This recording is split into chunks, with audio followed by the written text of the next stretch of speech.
بسم اللہ الرحمن الرحیم۔ اللہ پاک نے قرآن مجید فرقان حمید میں ارشاد فرمایا، قل هو اللہ احد، تم فرماؤ وہ اللہ ایک ہے۔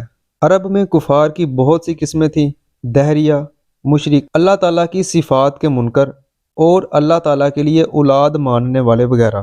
اس صورت میں ان سب کی تردید ہے۔ هو اللہ فرمانے میں دہریوں کی تردید ہے، احد فرمانے میں مشرکین کا مکمل رد ہے، اور اگلی آیات میں بقیہ کفار کا رد ہے۔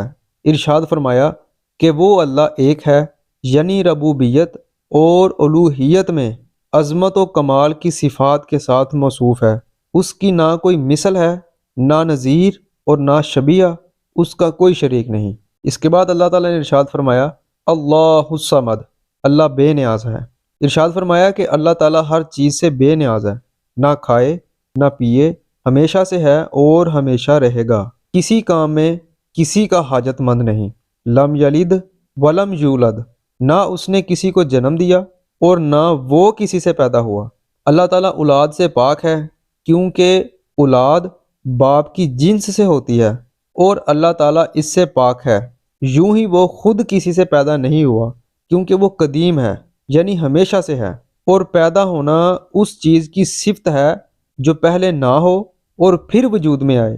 اس میں مشرکین اور یہود و نصارہ سب کی تردید ہے۔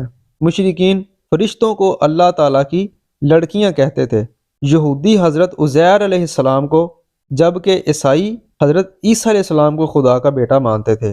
وَلَمْ يَكُنْ لَهُ كُفُوًا أَحَدٌ، اور کوئی اس کے برابر نہیں، یعنی نہ ذات میں نہ صفات میں، کیونکہ وہ واجب ہے، خالق ہے، باقی سب ممکن، مخلوق اور حادث ہیں۔ اس کی صفات ذاتی، قدیم، غیر محدود ہیں، جبکہ مخلوق کی صفات عطائی، حادث اور محدود ہیں۔